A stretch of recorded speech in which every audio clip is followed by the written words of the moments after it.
Walk for half an hour or so through typical British woodland, accompanied by typical British weather, and we find the equivalent of our bustling local estate. New dwellings being constructed and older ones being renovated. There are in fact 9 entrances or exits showing signs of recent excavations. These daytime shy creatures certainly do not hide the fact that they are around, and it almost could be said advertise their presence by reshaping the woodland floor so graphically.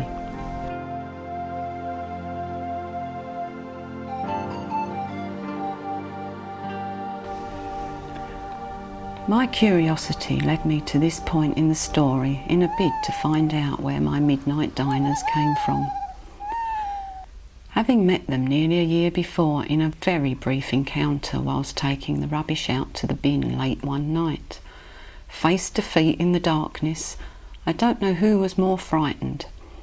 I by his size and then the flash of white at great speed to the sound of frantically scraping claws trying to gain grip on the pathway, or he by the sudden interruption to his nightly hunting expedition, investigating the remains in the rubbish bags.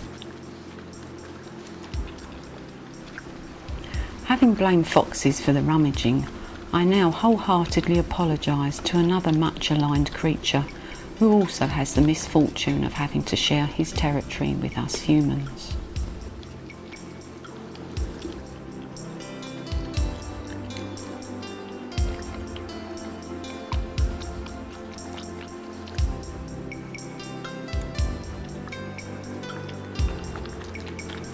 This surprising event took place in June 1999, and over the next few nights, a few well-placed crusts confirmed that my late-night encounter was not a one-off event, but that we were, or rather our garden was, on the main route for the nightly patrol searching out food. This proved to be an event that at times seemed to take over whole weekends.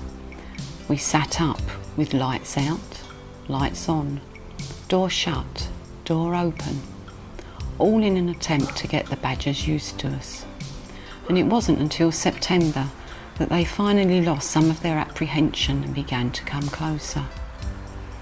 Our old greengage trees in the garden were their target. They really enjoyed the freshly fallen fruit.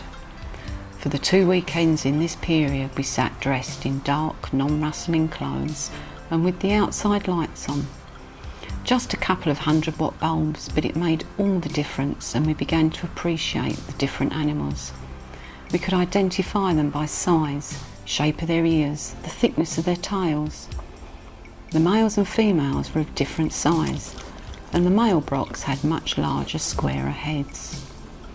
And the prize for us was being able to finally put up much stronger halogen lights, and then being able to capture them on video.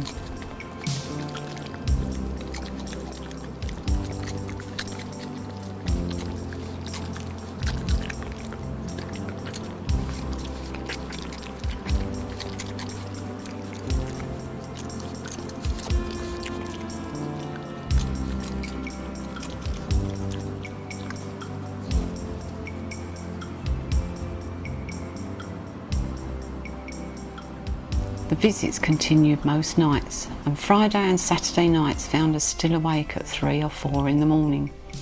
We could after all catch up on our sleep, but couldn't predict whether they would continue visiting.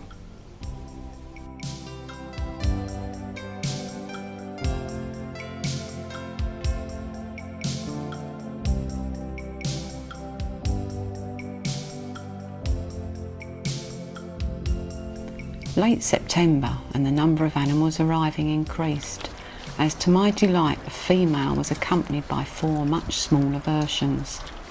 Her family. She had trained them well and they followed in her footsteps.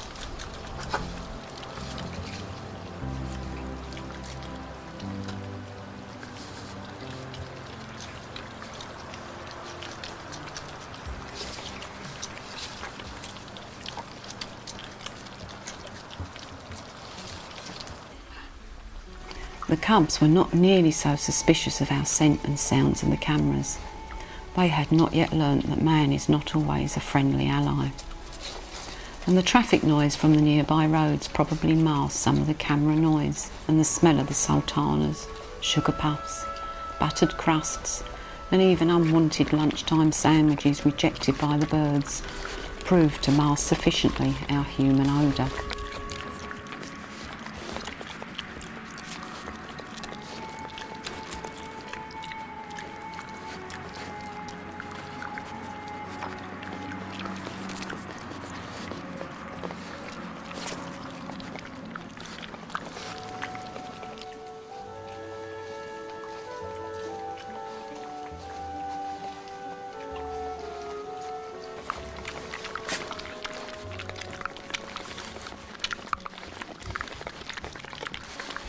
October and the beginning of November continued to pass peacefully. I continued to put out small amounts of food, just enough to give them a treat and to make it worthwhile their calling, but not too much so that they became dependent or indifferent about searching out their natural food of earthworms, beetles and bugs. The grass, which is jokingly called a lawn, didn't suffer too much with holes or gouges being dug, as our ground has a high clay content. The cubs had become fairly independent and came to their own timetable. We now had only 3 cubs. I wondered what had happened to the 4th. The larger family group was spacing out, and frequently we only saw 1 badger at a time. Guy Fawkes proved to be the big decider on whether the animals thought it was to their advantage to continue calling. The noises and bonfires proved too much, and for months following, in fact right through the new millennium celebrations, the sightings were confined to 1 badger, 1 visit, and that at 2-3 in the morning. We seemed to be missing a whole generation. The food, however, did continue to disappear, and I kept up hope, and the months passed. The month of February, and the time for births came and went, as did April, May and June. Then one night in July 2000, a glimpse of white faces in the moonlight heralded their return, cubs accompanying, and as a treat to celebrate, we all enjoyed jam sandwiches. September arrived and the green-gage trees wove their magic again, and I was able to sit in the garden this time and capture them emerging through the hedgerow. A neighbour's dog usually heard them first and gave an early warning bark. That gave me time to get the camera switched on. Their main problem is man. Roads have been constructed across the traditional routes, and therefore the badgers lose out to the cars. Road casualties account for the most number of deaths, and their bodies are collected from the roadside and not left to rot, as are the foxes, who are deemed vermin, whereas badgers are not. Some sets have been recorded over 100 years ago. The badgers do not abandon them without good cause. They enlarge them so that the previous year's cubs can remain in the unit. Chambers are scooped out within the tunnels, and here they will pass the time of day asleep, cleaning, or digging even longer passages to eventually link a selection of entrances to the set. Man also has the dubious distinction of culling great numbers in selected areas where there is a concern that TB is on the increase in the cattle population, and then carried by the badgers from herd to herd. Culling has been traditionally done by gassing the sets, stopping up the exits with rocks and logs and soil, and injecting gas to choke the intern badgers to death. In these control areas, 25,000 animals have been killed over the past 20 years. Badger activists insist that TB has not reduced in spite of the areas cleared of the creatures, and farmers claim that TB has actually increased and therefore want much greater areas cleared of the badgers.